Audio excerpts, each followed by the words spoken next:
Alright, ladies and gentlemen. So the question that I pose to you is basically will be like this. So the exercise are actually looking into relationship, bukan relationship lah, association between job status and also versus apa dia? Knowledge, knowledge status. So apakah kita punya null, tuan-tuan dan puan-puan? Hypothesis testing. So saya harap ini yang terakhir yang saya tanya. Step 1 ya, alpha, okey, 0.05. Lepas tu apa? Decision. Okey, kemudian kita akan ada kan salah, run and report. Kau bahan aku cukup bagus lah. Tak ada masalah. Alright, very good. So step 1, tuan-tuan dan puan-puan yang dikasihi Allah Taala sekalian, apakah null kita? There is no significant association between job status and knowledge lah, knowledge, status of knowledge lah, status of knowledge. Biasanya tuan-tuan dan puan-puan sekalian, perkara ini mesti tuan-tuan dan puan nyatakan tahu di dalam anda punya metodologi. Maksudnya tuan-tuan dan puan kena kata any numerical data will be classified as categorical data for chi-square analysis, and it will be named as status of knowledge ataupun status of something lah, status of health ke something like that. Okay, alternative. So alternative tuan-tuan dan puan apa dia? There is significant association. As simple as that. Okay, ada berapa soalan? Tak ada kan? Okay, alpha sama, run and report pun sama macam biasa. Dia ada 3 iaitu chi-square value. Kemudian tuan-tuan dan puan ada p-value. Kemudian tuan-tuan dan puan ada apa dia? Symmetric values. Okay, symmetric values. Mari kita buat sama-sama. Cara dia adalah seperti berikut. Analyze, descriptive, cross-tab. Saya akan reset dulu. Saya akan masukkan saya punya DV. DV kena masuk dalam kolom.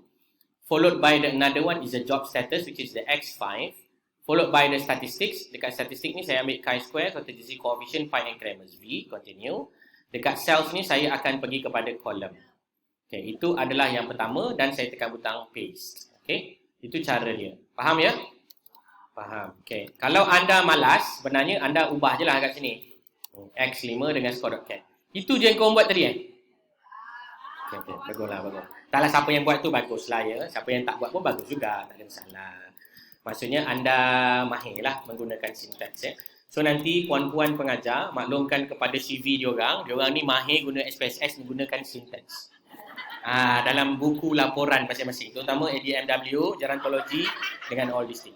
Jangan kata tak pandai nanti balik ke PKD ke KK ke unit ke balik universiti balik. Jumpa profesor dia orang bagi tahu. Dia orang ni semua dah mahir guna sintaks ya. Minta nanti dia orang punya penyelia pastikan mereka selalu disintakskan dengan menggunakan SPSS atau any statistical package example only. Baik, tuan-tuan dan puan boleh run dan tuan-tuan dan puan akan mendapati data seperti berikut. Okay, this is quite interesting data because tuan-tuan dan puan telah mendapati bahawa 0.748 ni Pearson chi-square tetapi di bawahnya dia ada tulis apa? 4 cells. Nampak tak? Nilai dia 66.7. Lebih tak 20%? Jadi tuan-tuan dan puan tak boleh pakai Pearson chi-square. Kalau tuan-tuan dan puan letakkan 0.748 ini, maka ianya akan dikira sebagai salah. Tak betul lah So tuan-tuan dan puan kena melaporkan alternatif. Apakah alternatif dia? Likelihood ratio. Okey, dia punya formula dia macam ni. Pearson chi-square kalau tak boleh pakai, selepas tak boleh pakai Pearson chi-square, pertama kena pakai Fisher exact. Fisher exact dia tak tulis kat sini lah, tapi dia punya urutan Pearson chi-square tak boleh pakai, kena pakai Fisher exact. Jelas Yang kedua, jika Fisher exact tak ada, kena pakai likelihood ratio. Tak ada likelihood ratio, barulah pakai yang ketiga dipanggil linear by linear association. Ini dari segi mengikut urutan. So secara kesimpulannya, kalau kita tengok Pearson chi-square ni 0.748, Fisher exact pun tak ada, so the next one is what? Likelihood ratio. So anda akan pakai likelihood ratio lah. So nilai dia adalah akan ditulis seperti ini 1.082, betul? Anda akan tulis LR ataupun anda tulis perkara yang sebenar likelihood ratio. Okay, what about the p-value? The p-value will be as follows lah, 0.582. Pandai betul, 0.582. So what about the symmetric measures? Symmetric measures yang bawah ni, nampak? 0.089. Berapa nilai dia? Okay, what is the P value for the symmetric measures? 0.668. Okay, 0.688. Okay, thank you for the insight. Therefore, saya nak tanya decision tuan-tuan dan puan-puan. P less than alpha, P more than alpha. So, tuan-tuan dan puan nak pilih yang mana? More than, yang ini reject, yang ini fail to reject. So, therefore, we are going to choose the second one, fail to reject. So, what about our conclusion? Okay, sama di atas ya. Betul. Kamu jangan buat macam ni dalam kamu punya assignment. Oh, saya ni bahaya ni. Kalau saya tunjuk mesti kamu buat nanti. Tak nak. Saya tulis lah ya. Astagfirullahaladzim. Sabar je lah kan. Fail to reject. Anda kena tulis ayat yang seperti yang saya tunjuk lah kan.